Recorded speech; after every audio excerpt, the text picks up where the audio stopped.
Caitlin Reynolds, 34, discovers her estranged family attempting to gain access to her newly inherited house by manipulating her elderly neighbor.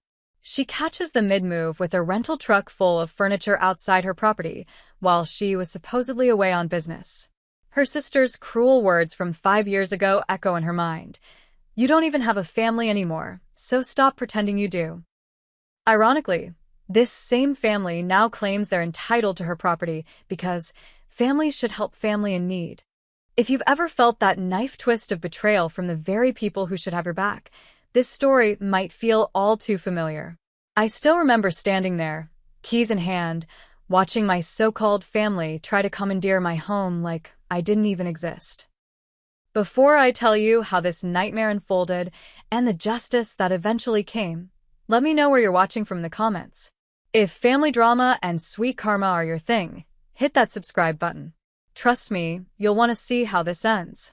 Growing up in Portland, I believed we were the perfect family. Our middle-class home on Maple Street wasn't fancy, but it was filled with laughter and what I thought was love. My mother, Evelyn, worked as a nurse at the local hospital. My father, Richard, ran a moderately successful construction business. My older sister, Madison, was the family golden child, and my younger brother, Connor, was the baby everyone adored.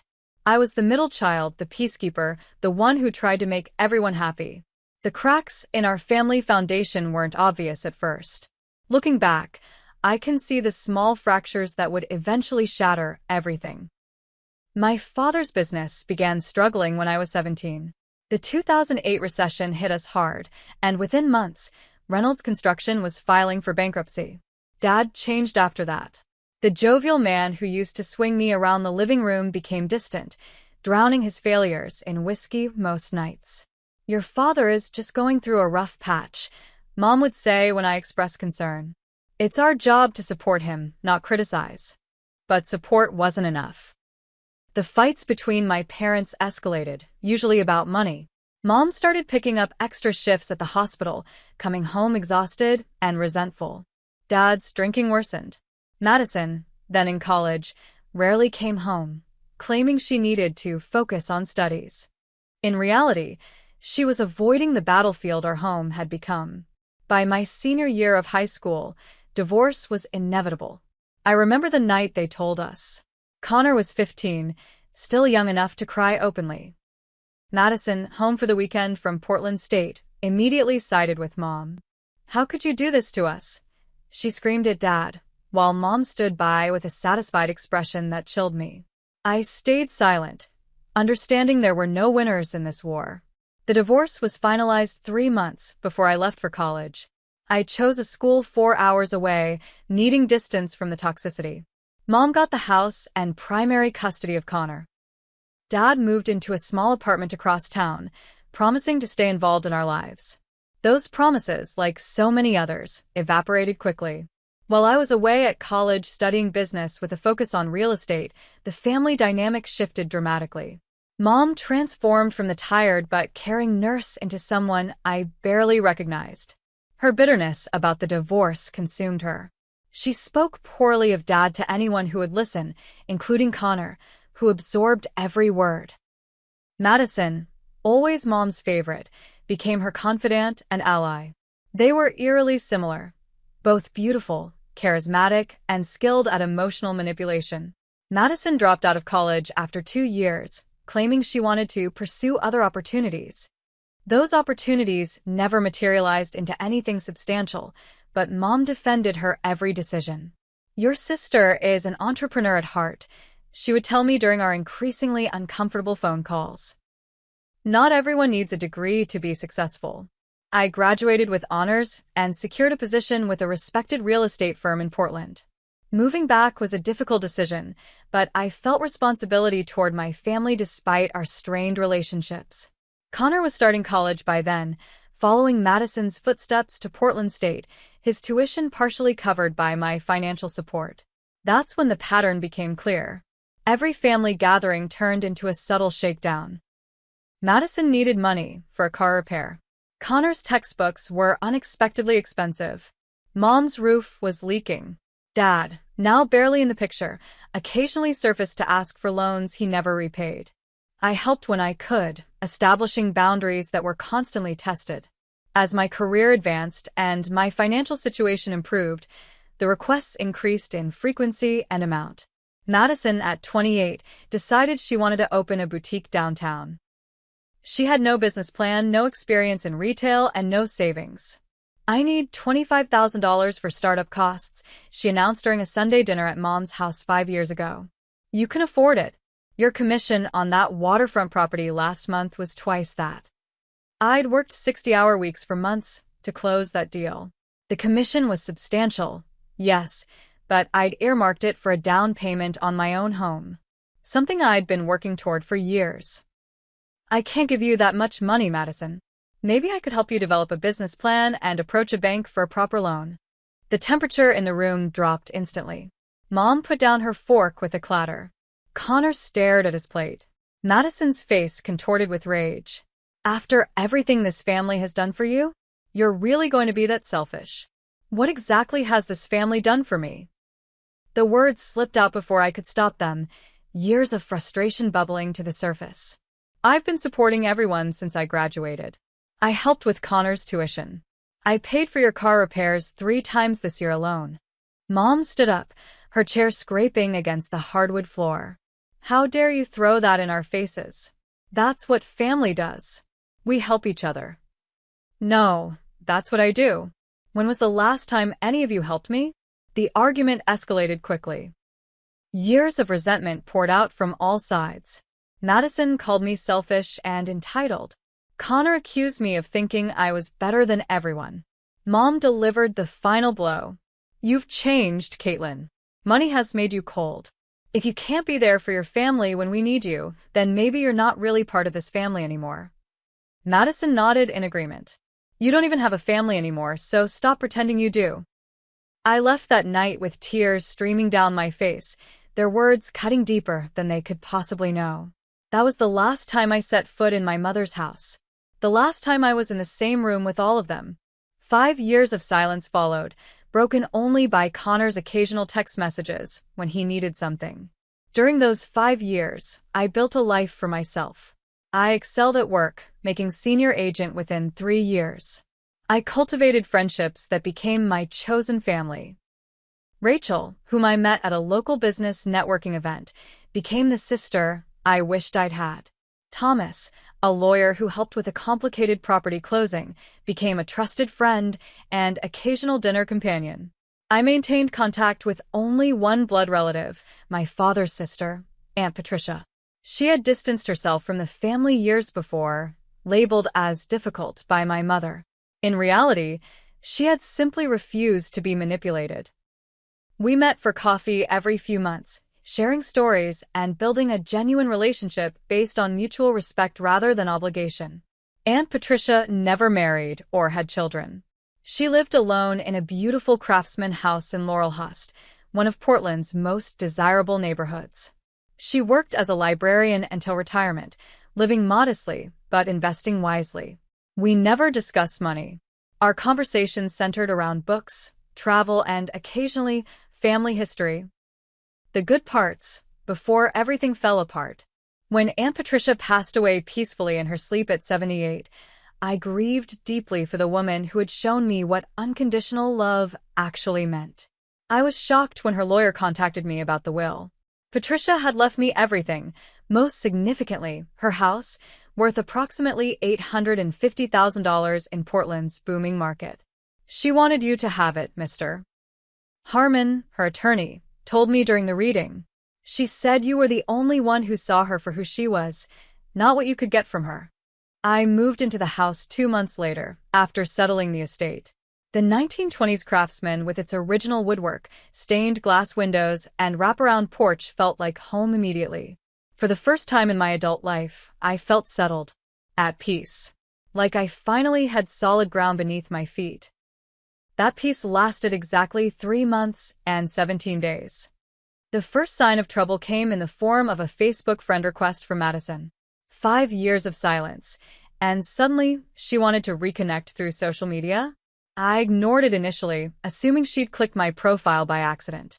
Then came a text message from Connor. "Hey sis, long time no talk. How's life treating you? As if we'd simply lost touch, rather than them explicitly telling me I wasn't family anymore.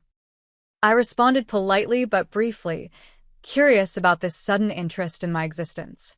The voicemail from my mother arrived 3 days later. "Caitlin, it's your mother.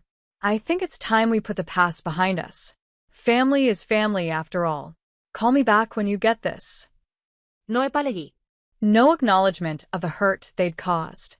Just an expectation that I would eagerly welcome them back into my life. Still, a small part of me, the part that still yearned for the family I thought I had growing up, wondered if reconciliation was possible. I agreed to meet Madison for coffee at a neutral location downtown. She looked the same, perhaps a bit more worn around the edges. Her designer purse was scuffed, her manicure chipped. Small details that my realtors I couldn't help but notice. "You look great," she said, sliding into the chair across from me. "Success obviously agrees with you." "Thanks. How have you been?" "Oh, ups and downs. Derek and I got married 3 years ago. We have 2 kids now. Emma is 2 and Jackson is 11 months. I hadn't known she was married, let alone a mother. The realization of how completely I'd been cut out of their lives stung, despite everything. "Congratulations. That's wonderful. Yeah, they're great kids. Super smart like their aunt." She smiled, reaching across the table to touch my hand. I resisted the urge to pull away. "Mom really misses you. She talks about you all the time." "That's surprising." Madison had the grace to look uncomfortable. "Look, things got heated that night. Things were said that shouldn't have been. We were all under a lot of stress.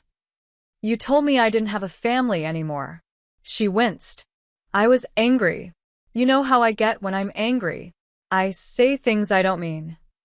The conversation continued in this vein for nearly an hour.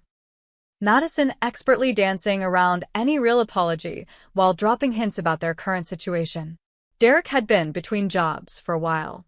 Their apartment was not ideal for growing children. Mom was having some health issues but didn't want to burden me with the details. I left feeling unsettled, my instinct screaming caution while my heart whispered about second chances.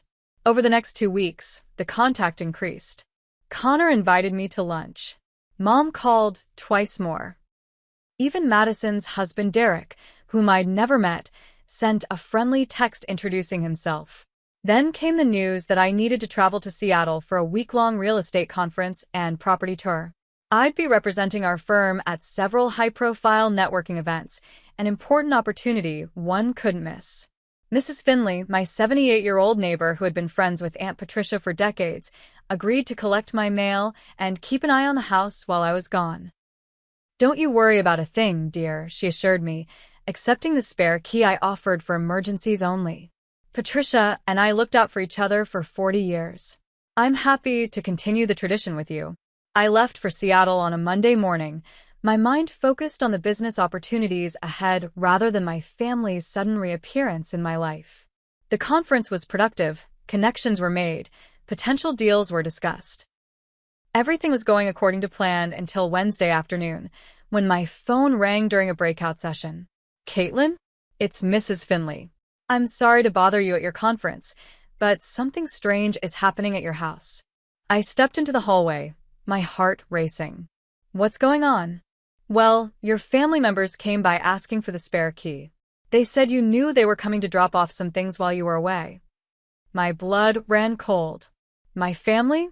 Who exactly?" "Your sister Madison, I believe. And a young man who said he was your brother.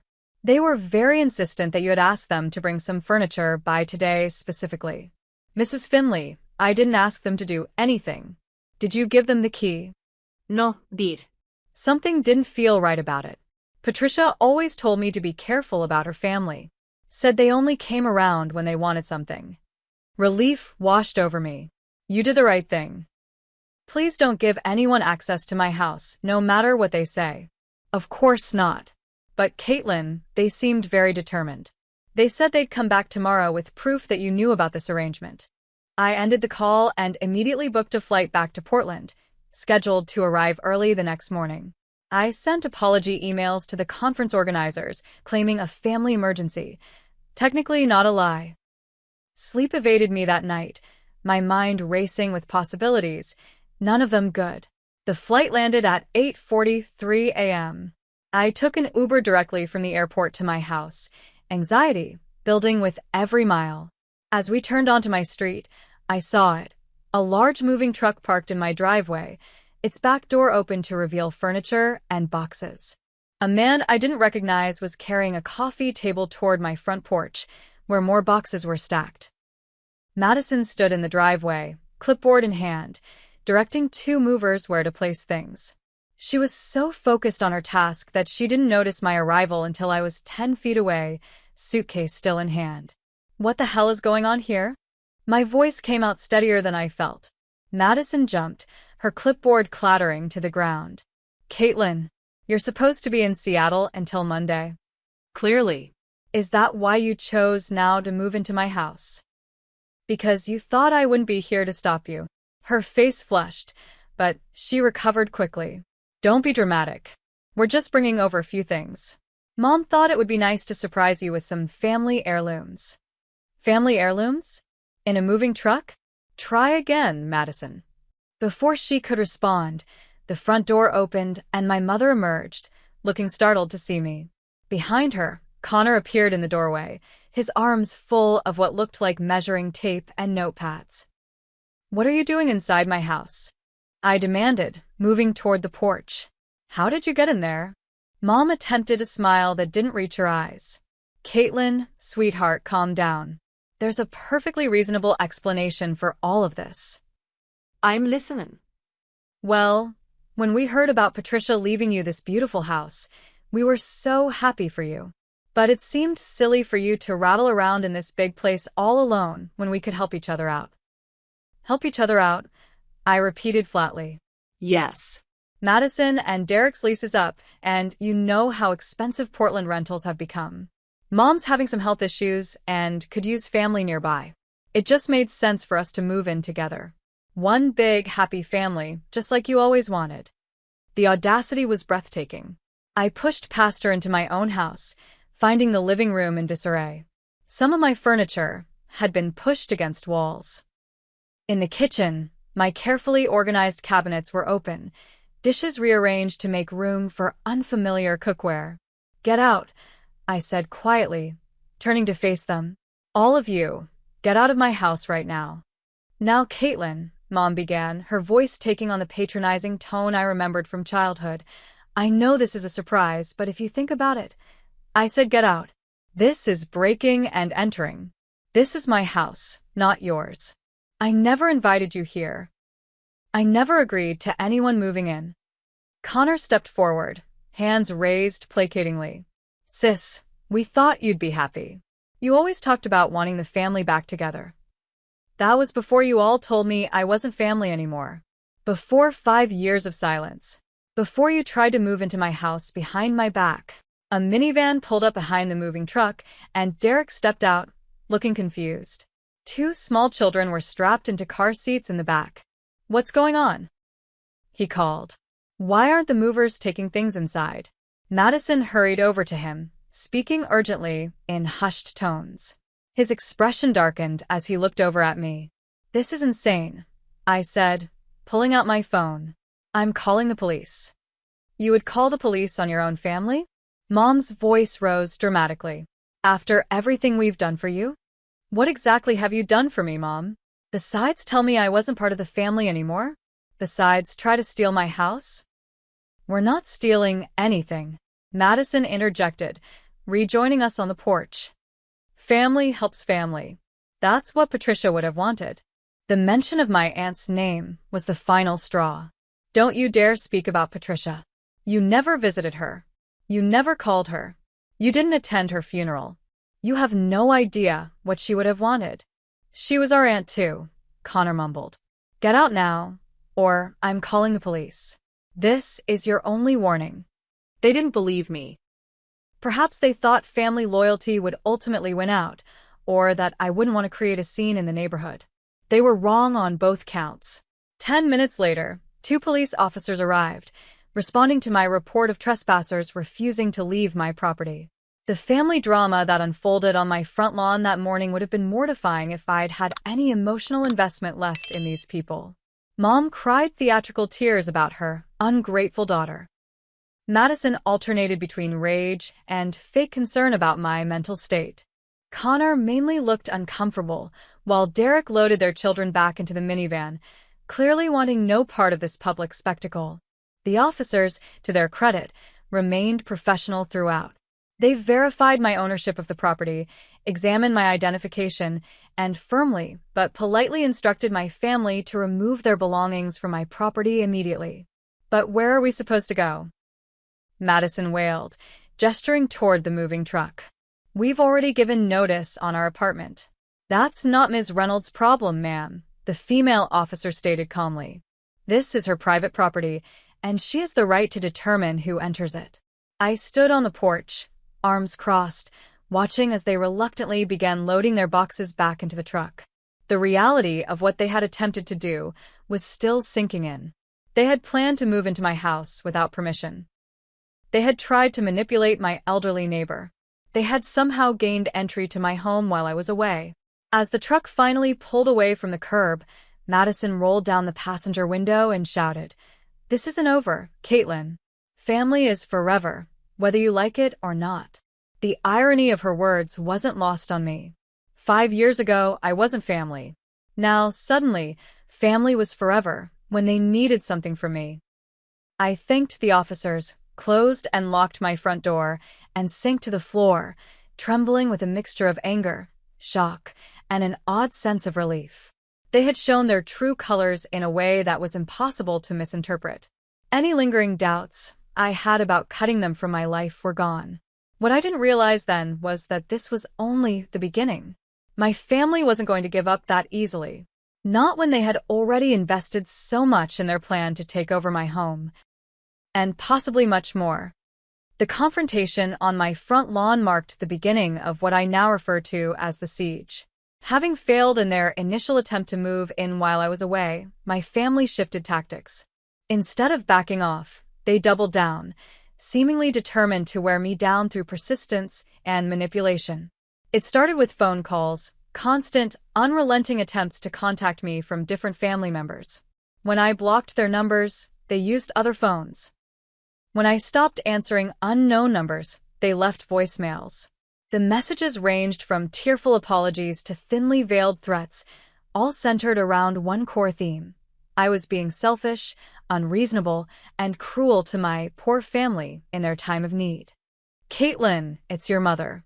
I raised you better than this. After everything I sacrificed for you children, this is how you repay me? By leaving your own family homeless. Hey sis, Connor here. Look, things got out of hand, but you didn't have to embarrass everyone in front of the whole neighborhood. Mom's really upset. At least call her back. This is Madison. I hope you're happy knowing your niece and nephew are sleeping on an air mattress in Derek's parents' basement because their cold-hearted aunt cares more about having a giant house all to herself than helping family." I saved every message, a decision that would prove wise later. For now, though, I simply tried to maintain my normal routine while processing the shock of what had happened. The first Monday after the incident, I returned to work, trying to focus on my clients and listings rather than my personal drama. That plan derailed quickly when my mother showed up at my office around noon. "Caitlin Reynolds, please," I heard her telling the receptionist as I returned from a client meeting. "I'm her mother. It's an emergency." I froze in the hallway, watching as Mom dabbed at her eyes with a tissue. She had always been theatrical, but this performance deserved an award.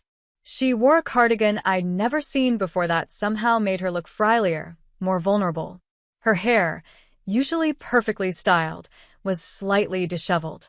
"Mrs. Reynolds," our receptionist Alicia said gently, "if you could take a seat, I'll see if Caitlin is available." "It's all right, Alicia," I said, stepping forward. "I'll handle this." My mother's expression shifted rapidly from distress to triumph, then back to calculated concern as she realized others were watching. "Caitlin, sweetheart. Thank goodness. I've been so worried." I led her to a small conference room, closing the door firmly behind us. This is my workplace. Whatever you're doing, it needs to stop now. I wouldn't have to come to your workplace if you'd answer your phone, she countered. I'm worried about you, living all alone in that big house, cutting yourself off from family. I'm not alone. I have friends. I have colleagues. I have a life that was going perfectly well until you all decided to insert yourselves back into it. She waved away my words as if they were irrelevant. Friends aren't family, Caitlin. You need us, whether you realize it or not. Patricia's death has obviously affected you deeply. You're not thinking clearly. I'm thinking more clearly than I have in years. Now please leave before you damage my professional reputation. That's all you care about, isn't it? Your career, your money, your house. What about people? What about relationships? Relationships are built on respect and trust, neither of which you've shown me. The conversation deteriorated from there. By the time I finally convinced her to leave, several of my colleagues had gathered in the hallway, pretending not to eavesdrop on the increasingly heated exchange. My boss, Martin, pulled me aside afterward, his expression concerned. Everything okay, Caitlin? Family troubles. I gave him the abbreviated version, emphasizing that I was handling it and it wouldn't affect my work. He seemed satisfied with that explanation, but I could tell the incident had sparked office gossip. Great. Just what I needed. The workplace visit was only the beginning. The next day, Madison accidentally ran into me at my favorite coffee shop. The day after that, Connor showed up at the gym where I had a membership. They were everywhere, suddenly, as if they'd been tracking my routines for weeks. Perhaps they had. The most disturbing incident came 10 days after the moving truck fiasco. I arrived home from work to find Madison's 2 children sitting on my front porch, a small suitcase beside them. Emma, the older one, looked up at me with solemn eyes. Are you Aunt Caitlin? Mommy said to wait here for you. My heart sank. Where is your mommy, sweetheart? She had to go do errands. She said you would watch us for a little while. A little while turned out to be 5 hours. No note. No way to contact Madison as she wasn't answering her phone. 2 confused, eventually hungry and tired children who barely knew me deposited on my doorstep like packages. I made them dinner, found some paper and crayons for drawing, and tried to make them comfortable while silently seething at Madison's irresponsibility. When she finally returned, she acted as if she'd done nothing wrong. Thanks for watching them. Wasn't it nice to spend time with your niece and nephew? They've been dying to get to know their aunt. Don't ever do that again, I told her, my voice low so the children wouldn't hear. This was manipulation, using your own kids as pawns. She had the audacity to look offended. I had an emergency job interview. Derek's working a double shift. We don't have money for babysitters right now. Then you call and ask. You don't abandon your children on someone's porch without warning. Oh, please, it's not abandonment. It's family helping family. That phrase again. Family helping family. As if it were a magical incantation that justified any behavior, no matter how inappropriate or inconsiderate. The incident that finally pushed me to take legal action occurred 3 weeks after the moving truck confrontation. I was awakened at 2:17 a.m. by pounding on my front door. Disoriented and frightened, I checked my security camera feed, newly installed after the break-in, to see Connor swaying on my porch, clearly intoxicated. Caitlin, open up. We need to talk. He shouted, loud enough to wake the neighborhood. I called the police rather than opening the door, watching through the camera as he continued pounding and shouting. When he started trying doorknobs and rattling windows, my fear turned to anger. This was intimidation, plain and simple. The police arrived quickly, finding Connor attempting to force open a side window. They detained him, and I filed a report, my hands shaking as I signed the paperwork. The officer asked if I wanted to press charges for attempted breaking and entering. He's my brother, I said, the words sticking in my throat. Family issues can be the most complicated ones, ma'am, the officer replied kindly. But what he was doing wasn't legal, family or not. I declined to press charges that night, a decision I would later reconsider. Connor was escorted off my property with a warning, and I was left once again to deal with the emotional aftermath of my family's increasingly desperate behavior. The next day, I called Thomas, my lawyer friend, and explained the situation. His advice was straightforward and exactly what I needed to hear. You need a restraining order, Caitlin. This pattern of behavior is escalating. The unexpected visits, the workplace confrontation, leaving children without permission, and now a middle-of-the-night attempted break-in? These aren't the actions of people who have your best interests at heart. I knew he was right. As much as some small part of me still longed for the family I thought I had growing up, I needed to protect myself. The restraining order was granted within days, based on the evidence I'd been carefully documenting. The voicemails, the police reports, the security camera footage. My family was legally prohibited from contacting me or coming within 100 yards of my home or workplace. The relief I felt was immense, but tinged with sadness. It shouldn't have come to this. Families were supposed to support each other, not terrorize each other. For a few weeks after the restraining order was served, everything went quiet. No calls, no unexpected visits, no manipulation attempts. I began to relax, thinking perhaps they had finally gotten the message. I should have known better. They hadn't given up. They had simply retreated to regroup and plan their next move, one that would prove far more calculated and potentially devastating than anything they'd tried before. When I think back on that period of false security, I marvel at my own naivety. I believed that legal barriers would stop people who had already demonstrated they had no respect for normal boundaries. I thought the worst was over, when in reality, I had yet to discover just how far they were willing to go to get what they wanted. I've experienced a lot of challenging situations in my life, but nothing compares to realizing the depths to which your own family will sink to take advantage of you. The quiet period wasn't the end of their campaign. It was merely the calm before a storm that would test the limits of my resolve and force me to confront truths I'd been avoiding for years. The restraining order seemed to work for about 3 weeks. 3 blissful weeks of silence during which I could focus on rebuilding my sense of security and privacy. I changed all my locks, installed a comprehensive security system, and began therapy to process the emotional trauma of my family's betrayal. I was starting to feel like myself again, reclaiming the peace I'd felt when I first moved into Aunt Patricia's house. Then the indirect attacks began. First came the rumors.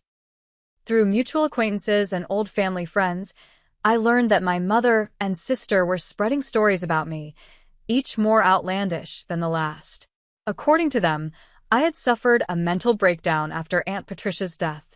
I was unstable and paranoid, imagining threats where none existed. The restraining order was characterized as a symptom of my deteriorating mental health rather than a necessary protection against their harassment.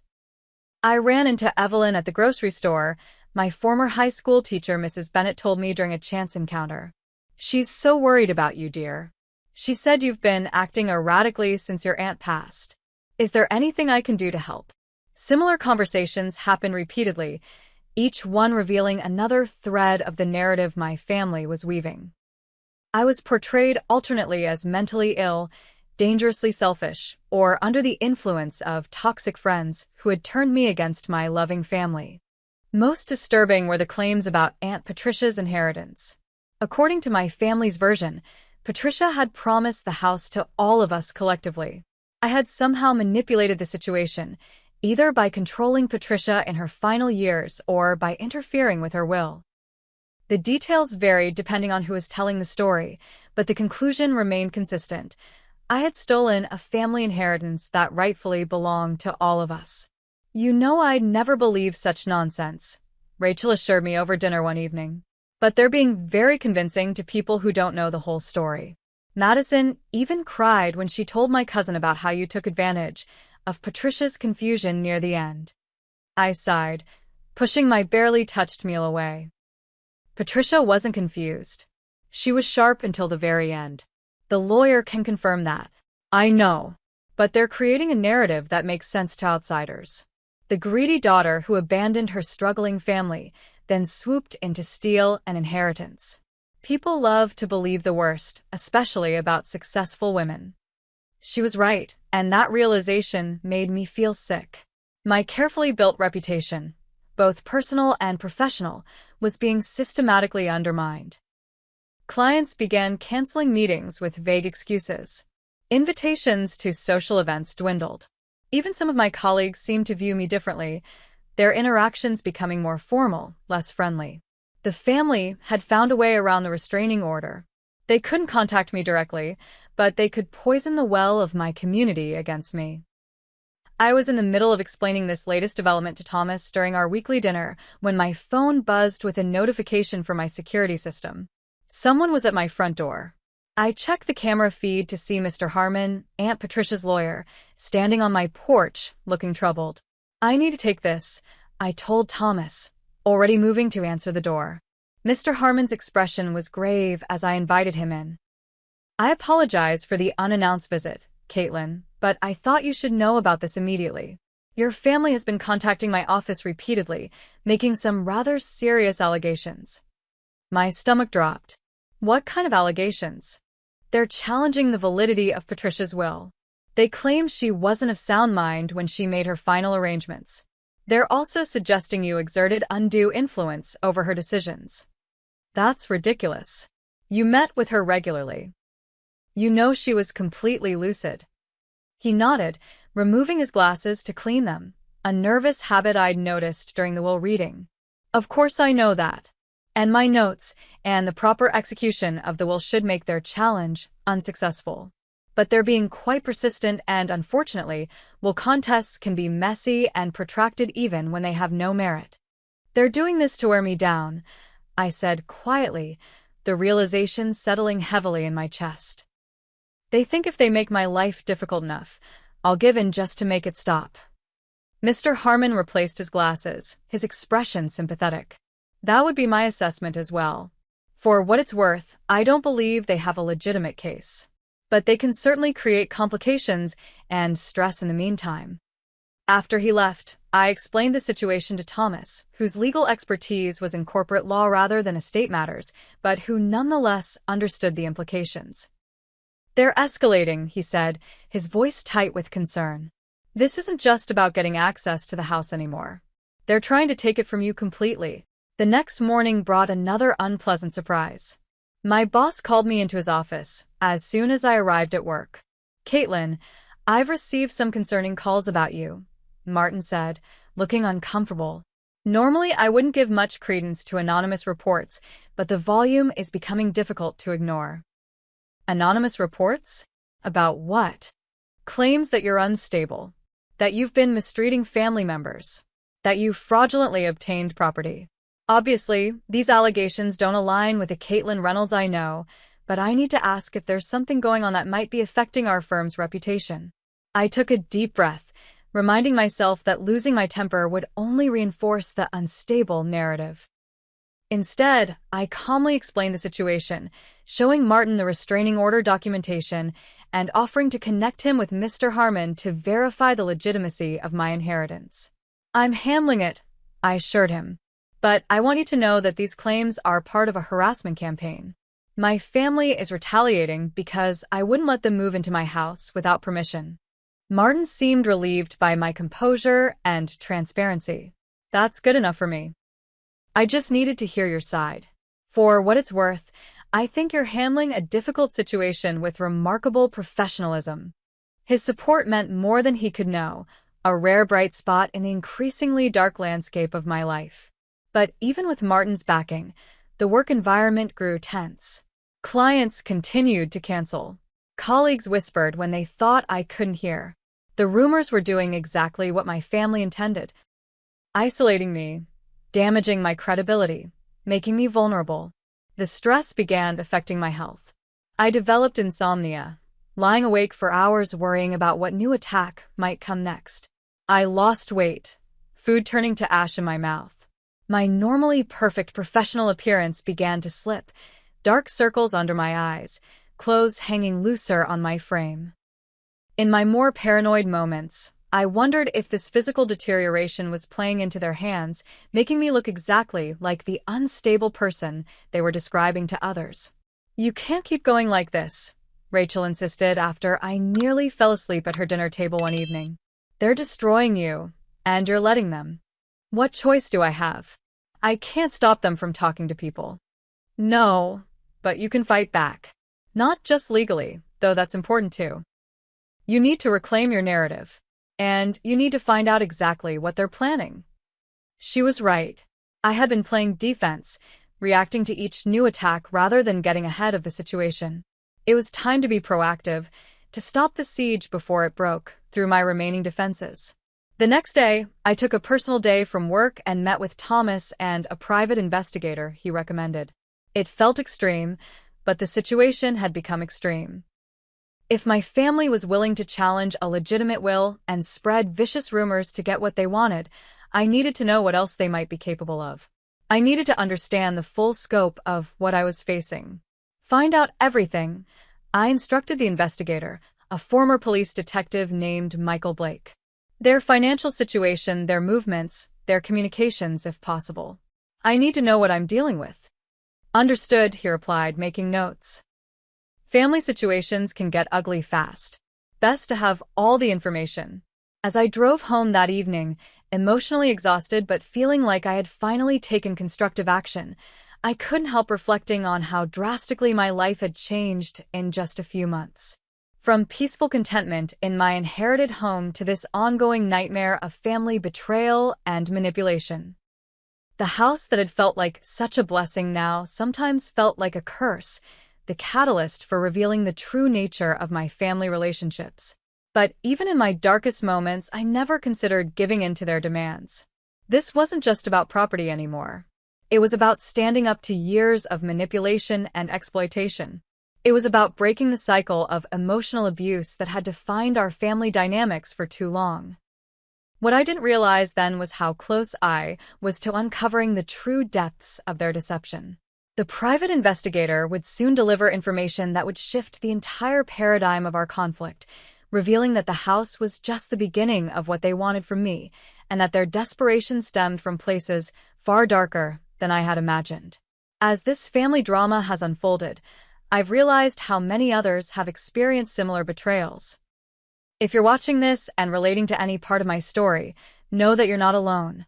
The pain of family betrayal cuts deeper than any other kind. While I take a moment to collect myself before continuing, I'd love to know if you've ever had family members try to take advantage of your success. Drop a comment below, and let's support each other through these difficult experiences. And if you want to see how this story ultimately resolves, make sure you're subscribed so you don't miss the conclusion. The call from Michael Blake came just 3 days after our initial meeting. His efficiency was impressive, though the urgency in his voice suggested the information he'd uncovered couldn't wait. "We need to meet in person," he said. "Today, if possible."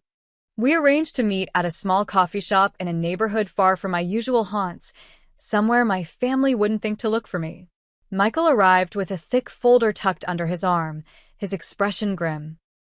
"Your family's financial situation is significantly worse than they've let on," he began, opening the folder to reveal bank statements, credit reports, and legal documents.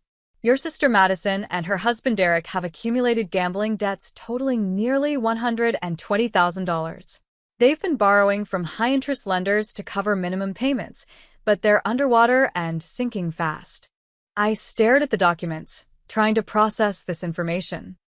Madison had mentioned financial difficulties, but gambling debt? That was unexpected. What about my mother? Michael flipped to another section of the folder. Evelyn Reynolds refinanced her house 3 times in the past 4 years. She's pulled out nearly all the equity and is 3 months behind on payments. The bank has initiated pre-foreclosure proceedings. And Connor? 2 DUIs in the past year, resulting in significant legal fees. He also has an ex-girlfriend who filed for child support for a 2-year-old son. Paternity was confirmed, and he's already $8,000 in arrears. I sat back, stunned. Connor has a child? I had no idea. "There's more," Michael continued, his tone becoming even more serious. "During my investigation, I spoke with several acquaintances of your family members under the pretext of being a financial advisor. Multiple people mentioned that your family has been telling everyone they're moving into Patricia's house. Not visiting, not staying temporarily. Moving in permanently. This aligned with what I'd already witnessed, but Michael wasn't finished. Yesterday, I managed to speak with Jenna Miller, who worked with Madison at her last job. According to Jenna, Madison has been planning this move for months, ever since learning about your inheritance. She specifically told Jenna they intended to establish residency in your house. Establish residency? What does that mean exactly? In legal terms, it means creating a situation where they would be considered tenants rather than guests. Oregon law provides significant protections for tenants, making eviction a lengthy and complicated process even when no rent has been paid. If they had successfully moved in and established residency, you might have been forced to go through formal eviction proceedings to remove them. The coffee turned bitter in my mouth as I absorbed this information. Their plan had been more calculated than I'd realized. They hadn't just opportunistically tried to move in. They had researched and planned a strategic occupation of my home that would be difficult to reverse once accomplished. "There's one more thing you should see," Michael said, pulling out a small evidence bag containing what looked like copies of keys. "These were found in Derek's car when I was conducting surveillance. They appear to be copies of your house keys." My blood ran cold. How would they have gotten copies of my keys? That's unclear. But it suggests they may have had access to your house before the moving truck incident. After meeting with Michael, I drove straight home, my mind racing. If they had copies of my keys, they could have been entering my house while I was at work. The thought made my skin crawl. How long had this been going on? What had they done inside my home? I pulled into my driveway and sat for a moment, staring at the house that had become the center of this nightmare. Then I noticed something out of place. My recycling bin had been moved from its usual spot beside the garage. It was collection day, but the truck had already come through our neighborhood that morning. Following a hunch, I got out and checked the bin. Inside, buried beneath junk mail and empty containers, I found a printout of a legal article titled, "Establishing Squatters' Rights in Oregon." Several passages were highlighted, including information about adverse possession and tenant rights. They had been in my house. Today, while I was meeting with Michael, I called a locksmith immediately, arranging for emergency service to change every lock in the house. While waiting for them to arrive, I conducted a thorough search of my home, looking for any other evidence of intrusion or tampering. In my home office, I discovered a file folder missing from my desk, one containing insurance documents related to the house. In the guest bedroom, the closet door was slightly ajar, though I distinctly remembered closing it the previous day. Small signs, easily overlooked individually, but collectively painting a disturbing picture of ongoing unauthorized access. The locksmith arrived within the hour and changed every external lock, providing me with the only keys to the new locks. I also called my security company to upgrade my system, adding interior motion sensors and cameras. The sense of violation was profound, but at least I was taking concrete steps to protect myself. The next morning, I visited Mrs. Finley, hoping she might have noticed any suspicious activity around my house while I was away. "Oh dear," she said when I explained my concerns, her lined face creasing with worry. "I should have told you sooner, but I didn't want to alarm you unnecessarily." "Told me what, Mrs. Finley?" "Your sister, Madison, is it? She's been coming by regularly. Always when your car is gone. I assumed you knew about it. She's been coming to my house when I'm not home?" "How often?" "At least twice a week for the past month or so. Sometimes with her husband, sometimes with your mother. They always have some explanation about dropping things off for you or picking up items you requested." my heart sank. "Mrs. Finley, I never asked them to drop off or pick up anything. They've been lying to you." Her expression shifted from concern to indignation. "Well, I never. They seemed so convincing. Especially your mother. She told me you were having some difficulties following your aunt's death. Said you sometimes forgot conversations or arrangements you'd made." The manipulation was breathtaking in its audacity. They had been systematically setting up a narrative of my mental instability, not just with acquaintances and colleagues, but with my own neighbor, likely hoping to use her as a witness if their residency plan resulted in legal proceedings. There's something else, Mrs. Finley added hesitantly. Last week, a real estate agent came by asking for you. When I said you were at work, she seemed confused. She said she had an appointment with the Reynolds family about listing the property. A real estate agent? Did you get her name or company? I believe her card is in my kitchen drawer. Just a moment. Mrs. Finley returned with a business card for Alicia Martinez, realtor. I recognized the name immediately. Alicia was a competitor from another agency whom I'd met at industry events. I called her from Mrs. Finley's phone, identifying myself and asking about the supposed appointment. Caitlin. Yes, I was quite confused when I visited your property last week. A woman claiming to be Evelyn Reynolds had called to discuss potentially listing the house. She said the family had inherited it collectively and was looking to sell quickly. When I arrived and no one was there, I assumed they had forgotten our appointment. The pieces were falling into place with horrifying clarity. Not only had my family attempted to move in without permission, not only had they been entering my house secretly for weeks, but they had actually taken steps towards selling my house right out from under me. I thanked Alicia for the information and apologized for the confusion, explaining briefly that there had been a misunderstanding about the inheritance. After hanging up, I sat with Mrs. Finley, trying to process this latest revelation. I feel terrible, she said, patting my hand. Patricia always told me to be careful around your mother. Said she had a way of twisting situations to her advantage. I should have been more vigilant. It's not your fault, Mrs. Finley. They're very good at manipulation. They've had years of practice. After leaving Mrs. Finley's, I drove straight to Thomas's office, bypassing his secretary with a brief explanation about an emergency. He looked up from his desk, concern immediately crossing his face when he saw my expression. They've been planning to sell my house, I told him without preamble. They've been entering it without permission for weeks. They contacted a real estate agent pretending to have authority to list the property. Thomas's expression darkened. That's fraud. Criminal fraud. Not just a family dispute anymore. I know. And I'm done playing defense. I need to know all my legal options, not just for keeping them away from me, but for holding them accountable for what they've already done. We spent the next 2 hours discussing strategy, with Thomas occasionally consulting colleagues with expertise in criminal law and real estate fraud. By the time I left his office, I had a clear plan of action, one that would not only protect me going forward but potentially deliver consequences severe enough to end their campaign against me permanently. The most disturbing discovery, however, came that evening.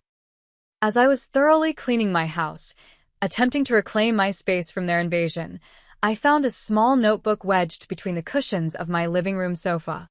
It wasn't mine.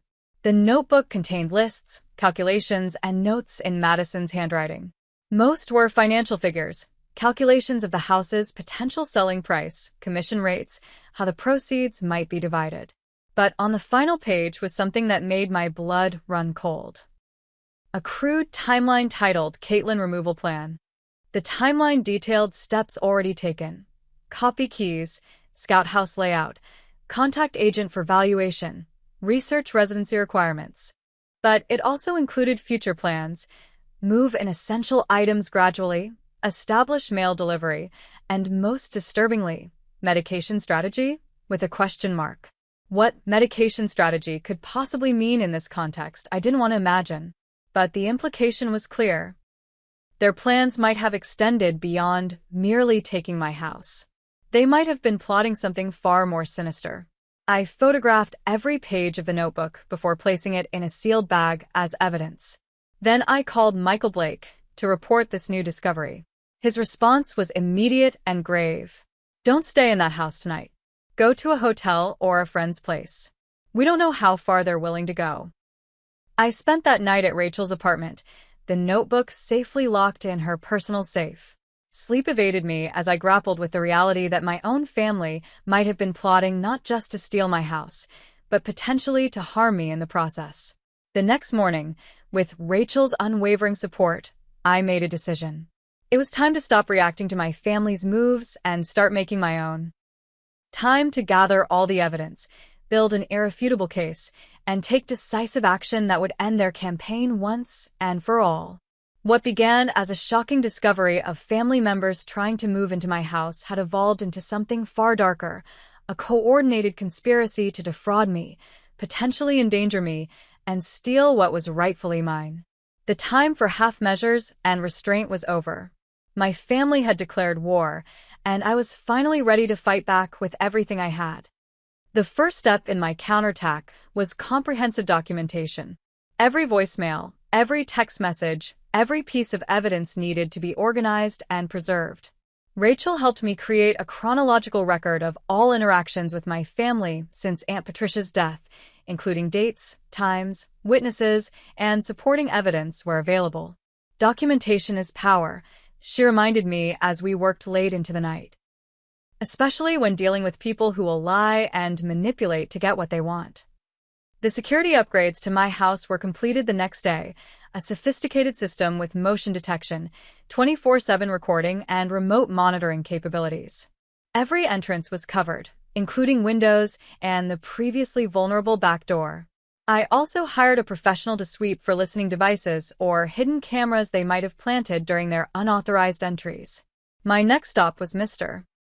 Harmon's office to discuss Aunt Patricia's will in greater detail, particularly any insights he might have about why she chose to leave everything to me rather than dividing it among family members. Patricia was very clear about her wishes, he assured me, pulling out his notes from their meetings.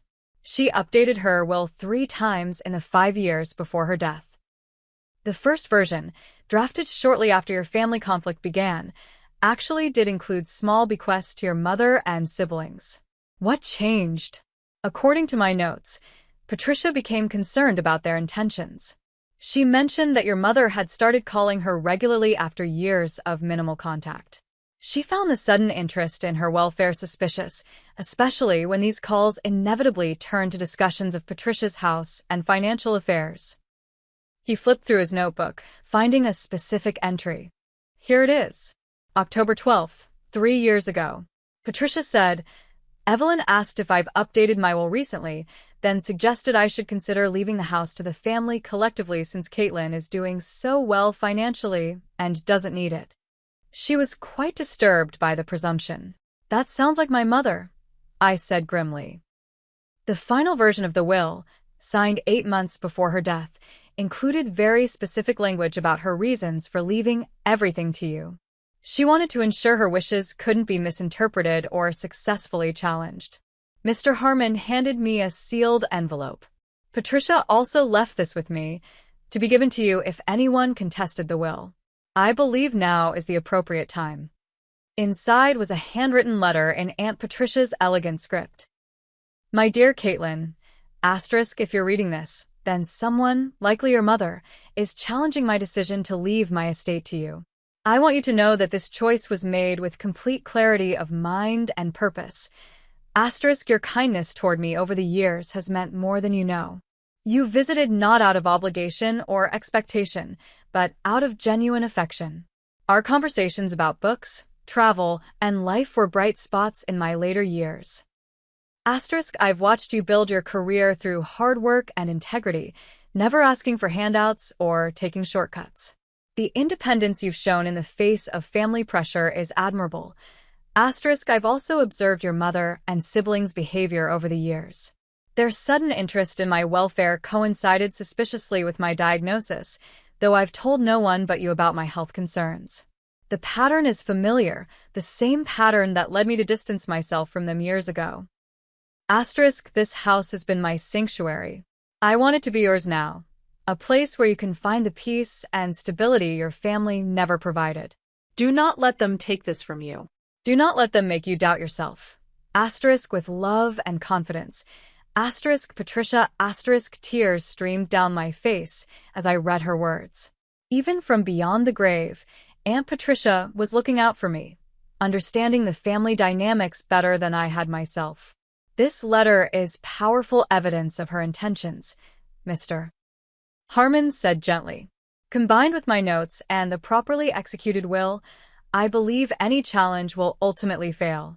but it may take time and be emotionally draining. I'm prepared for that, I assured him, carefully returning the letter to its envelope. I need one more thing from you, if possible. Documentation of any attempts my family has made to contact you about the will, especially any misrepresentations about their relationship with Patricia or claims about her mental state. He nodded. I'll have my assistant compile everything we have. I assume this is for potential legal action beyond just defending the will. Yes. What they've done goes beyond a simple inheritance dispute. Armed with Patricia's letter and the promise of additional documentation from Mr. Harmon, I moved to the next phase of my plan, building a legal case. Thomas had referred me to Catherine Walsh, an attorney specializing in estate fraud and family property disputes.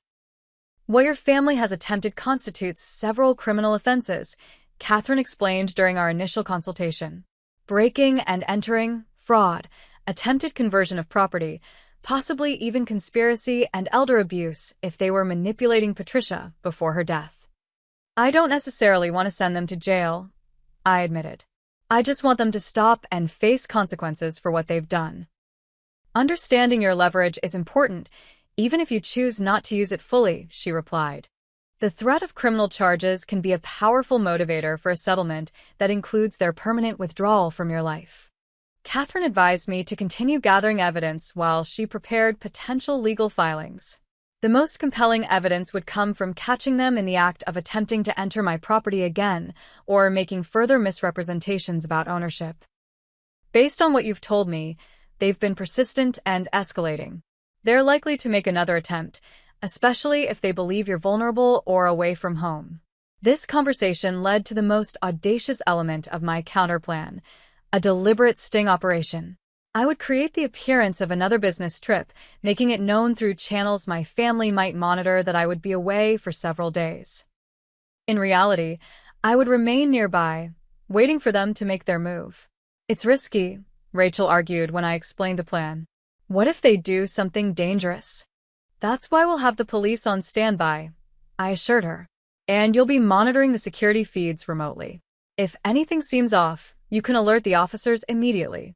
Preparations took nearly 2 weeks. I dropped casual mentions of an upcoming conference in Chicago during conversations with colleagues who had connections to my family. I booked flights and a hotel that could be canceled without penalty. I arranged for visible rideshare pickups that would suggest departure and absence. Meanwhile, Catherine assembled a comprehensive legal dossier on my family's activities.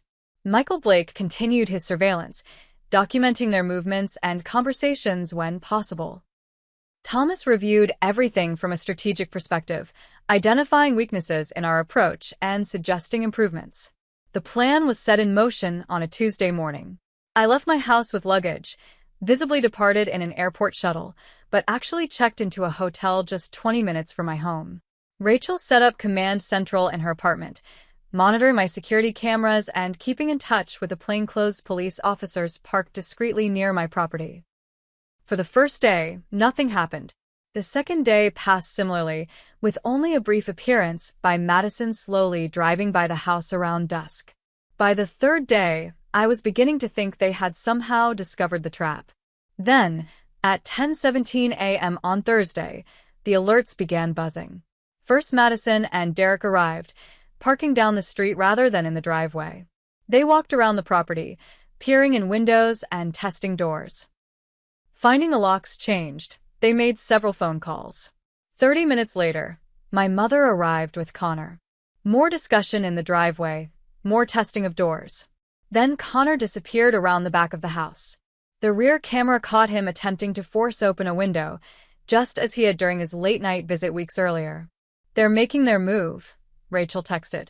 Police are ready. Should they intervene now? Not yet, I replied. Let's see how far they go. The answer came quickly. Connor managed to pry open a window that had been deliberately left with a faulty lock, part of our trap. The security system registered the breach, but was set to silent mode rather than triggering an audible alarm. One by one, they entered through the window Connor had opened. Rachel kept me updated via text as the police moved into position. Once all 4 family members were inside the house, clearly documented on the security cameras, the officers moved in. I arrived just as they were being escorted outside, their expressions transitioning from shock to anger to fear as they realized the depth of the trap they had fallen into. Madison spotted me first, her face contorting with rage. "You set us up," she screamed. "This is entrapment." "No, Madison, this is consequences," I replied calmly. "Breaking into my house once could perhaps be explained away. Doing it again, after explicit warnings and a restraining order, shows clear intent." The officers read them their rights while Catherine and Thomas arrived to document everything from a legal perspective. My mother switched tactics immediately, tears streaming down her face as she addressed the officers. "There's been a terrible misunderstanding. This is a family matter. My daughter is unwell, imagining conspiracies against her." "Save it, Mrs. Reynolds," the lead officer replied, unmoved. "We have video evidence of forced entry, and this isn't the first incident at this address." While they were being processed for arrest, Catherine approached me with final paperwork for my review. "These are the formal complaints, both criminal and civil. Once filed, there's no easy way to withdraw them. Are you absolutely certain this is the path you want to take?" I looked at my family. The people who should have supported and loved me unconditionally, who instead had tried to take everything from me through manipulation, lies, and now breaking and entering. I thought of Aunt Patricia's letter, her confidence in me, her warning not to let them make me doubt myself. "I'm certain," I said, signing the documents with a steady hand. They made their choices. Now they can live with the consequences. As they were led to separate police cars, Connor glanced back at me. Unlike the others, his expression wasn't angry or manipulative. He looked defeated, and perhaps for the first time, genuinely regretful. Our eyes met briefly before he was placed in the vehicle. That moment would return to me later, but in the aftermath of the arrests, I felt nothing but relief and vindication. The siege was over. My counterplan had worked. The evidence was irrefutable, the legal consequences unavoidable. After months of psychological warfare, I had finally won. Or so I thought. What I didn't realize then was that true victory wouldn't come through legal proceedings or restraining orders. It would come through something far more challenging and ultimately more rewarding, reclaiming not just my home and my reputation, but my understanding of what family truly means. The legal aftermath of the sting operation unfolded rapidly. My mother, Madison, and Derek were charged with multiple offenses: breaking and entering, violation of a restraining order, attempted conversion of property, and conspiracy to commit fraud. Connor, due to his visible hesitation on the security footage and his eventual cooperation with investigators, received lesser charges. Catherine had been right about one thing: the threat of serious criminal penalties was a powerful motivator. Within days, their attorney was contacting us about a potential settlement. They'll agree to permanent restraining orders, signed admissions of wrongdoing, and legally binding commitments never to challenge Patricia's will again, Catherine informed me after a preliminary discussion. In exchange, they're asking for reduced charges and no jail time. "What do you think?" I asked, torn between wanting justice and wanting the nightmare to end. "The admissions of wrongdoing are valuable. They'll make any future claims against you virtually impossible to pursue.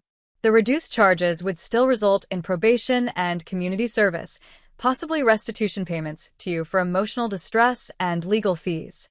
After careful consideration, I agreed to the settlement terms with one additional condition: mandatory counseling for all of them, with proof of attendance required as part of their probation.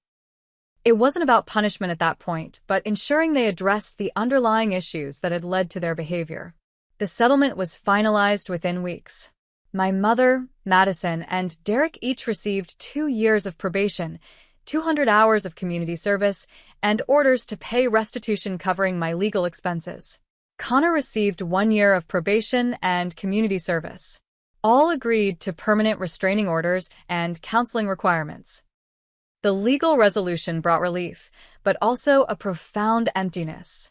I had won, but at what cost? The last threads connecting me to my blood relatives had been severed completely. The family I grew up with, however dysfunctional, was truly gone. It's okay to grieve even though they hurt you, my therapist, Dr. Winters, reminded me during our session after the settlement.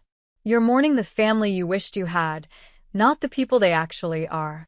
Those words resonated deeply. I was grieving not for the loss of my actual family, but for the loss of the possibility that they might someday become the family I needed.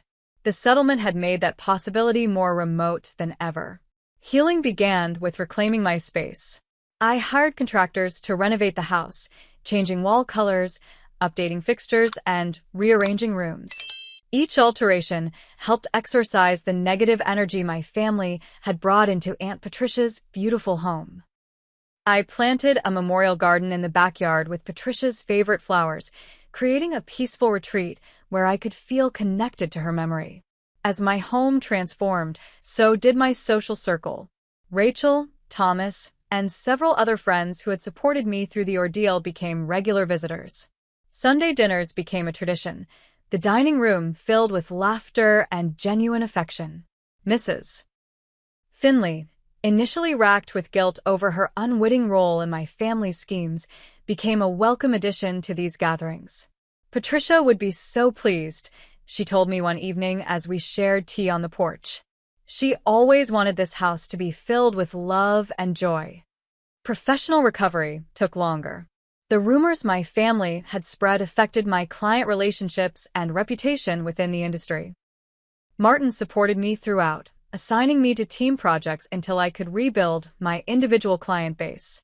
Gradually, through consistent professionalism and results, my standing recovered. 6 months after the settlement, life had developed a new normal.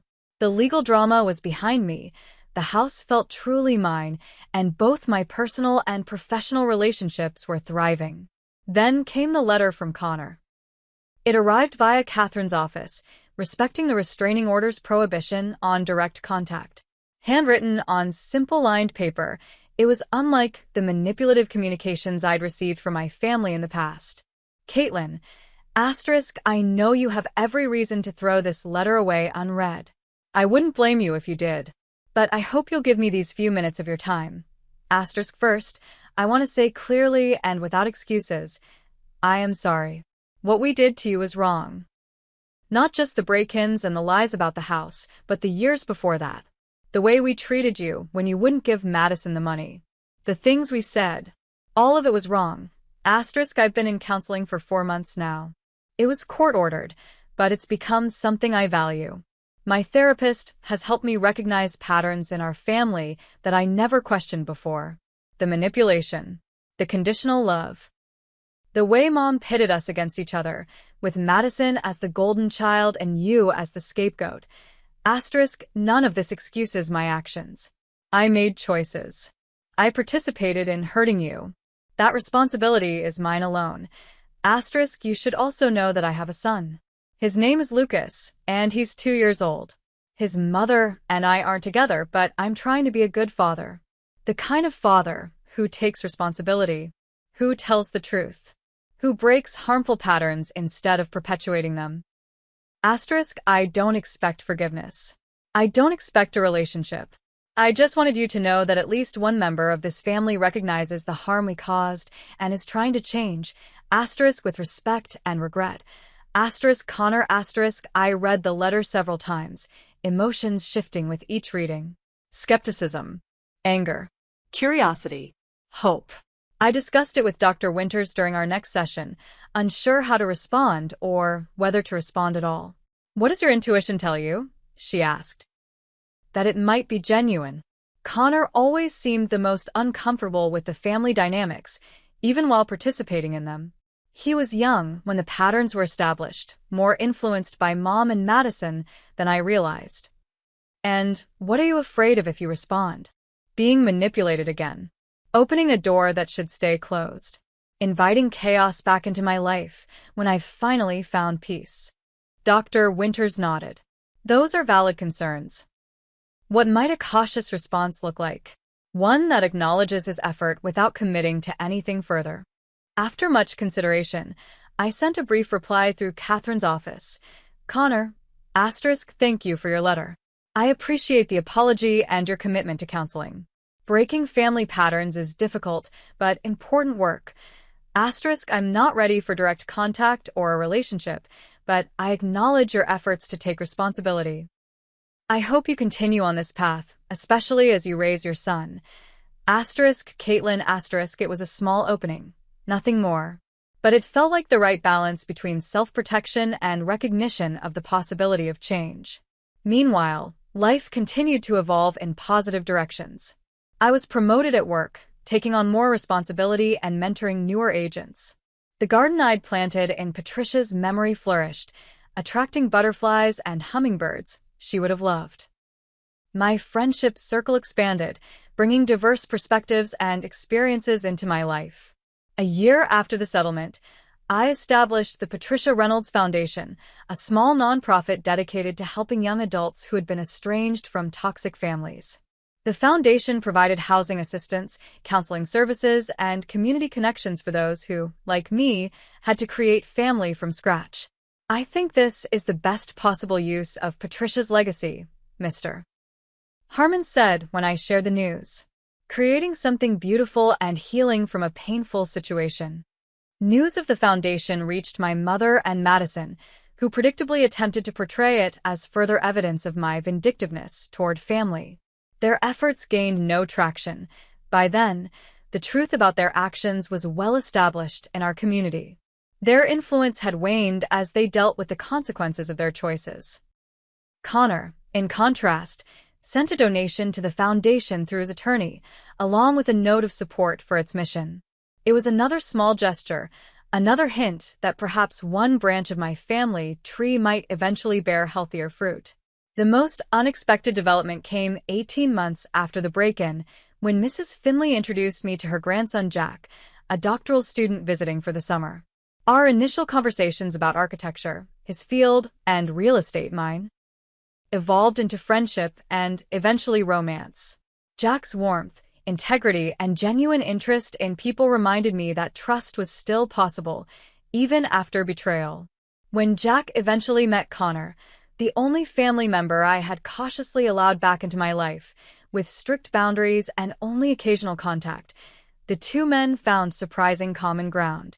Both were committed to breaking cycles of dysfunction in their families. Both valued honesty and accountability. Both believed in the possibility of change, however difficult the process. As I look back now on the journey from that shocking day, when I found my family attempting to move into my house to where I am today, I'm struck by how differently things turned out than anyone could have predicted.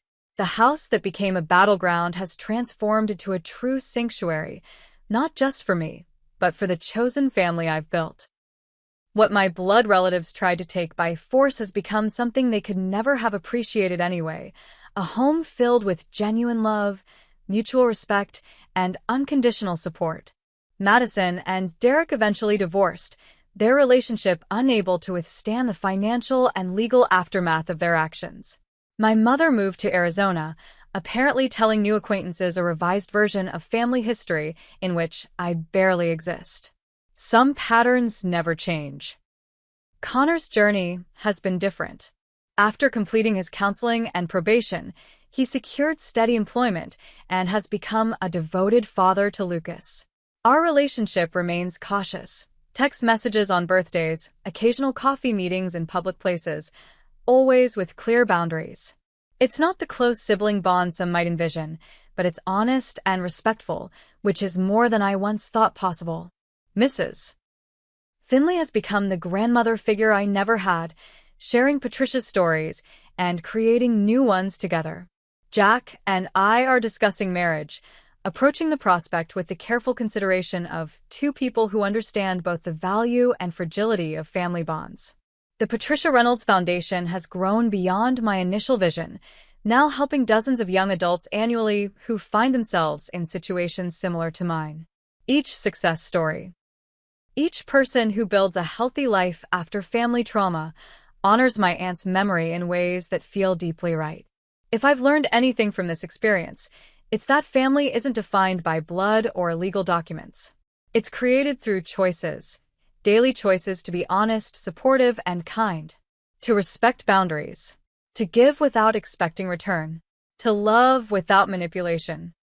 My family tried to tell me I didn't have a family, then attempted to use family as justification for taking what was mine. The irony is that their actions led me to discover what family truly means and to build one stronger than they could ever imagine. Have you experienced the pain of family betrayal or the joy of creating a chosen family? I'd love to hear your stories in the comments below. If this story resonated with you, please consider subscribing and sharing it with others who might need to hear that healing is possible even after the deepest betrayals. Thank you for joining me on this journey, and remember that true family is built on love and respect, not obligation or blood. Like this video if you believe in karma and justice, and subscribe for more real stories about family dynamics, betrayal, and ultimately, healing and growth. Until next time, take care of yourselves and choose your family wisely.